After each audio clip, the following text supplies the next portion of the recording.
پہلا سوال، وہ کون سی جنگ ہے جس کے بعد ہندوستان کے دروازے مسلمانوں کے لیے کھل گئے تھے؟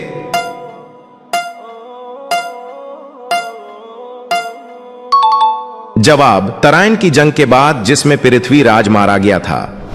دوسرا سوال، وہ کون سی جنگ ہے جس کے بعد مغل سلطنت کی بنیاد رکھی گئی؟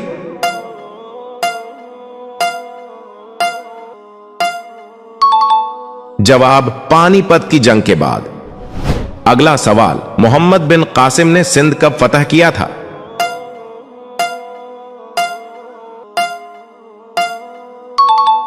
جواب، 92 ہجری کو فتح کیا تھا۔ طارق بن زیاد نے اسپین کب فتح کیا تھا؟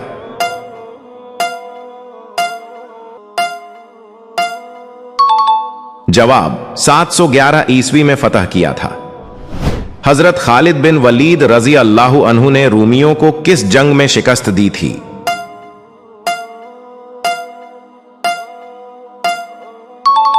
جواب، جنگ یرموک میں شکست دی تھی۔ لیبیا کا شہر طرابلس کس کے دور میں فتح ہوا؟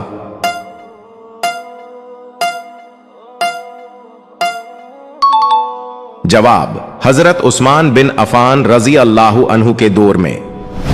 وہ کون سا عظیم فاتح تھا جس نے پرتھوی راج چوہان کو شکست دے کر ہندوستان میں مسلمانوں کی حکومت قائم کی تھی؟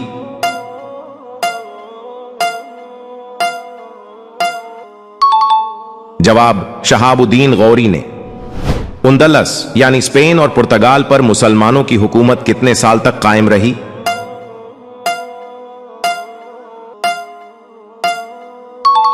جواب، 800 سال تک۔ مشہور صحابی حضرت عمر بن عاص رضی اللہ عنہ نے کس شہر کو فتح کیا تھا اور اسے مصر کا دارالحکومت بنایا تھا؟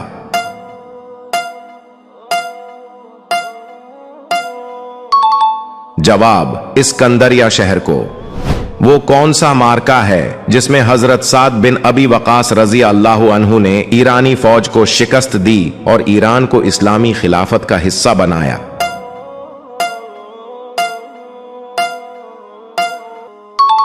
جواب، معرکہ قادسیہ میں۔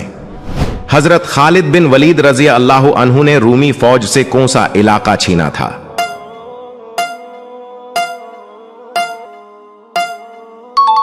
جواب، دمشق کا علاقہ چھینا تھا۔ حضرت خالد بن ولید رضی اللہ عنہ نے کس جنگ میں ایرانی فوج کو شکست دی اور عراق کو فتح کیا؟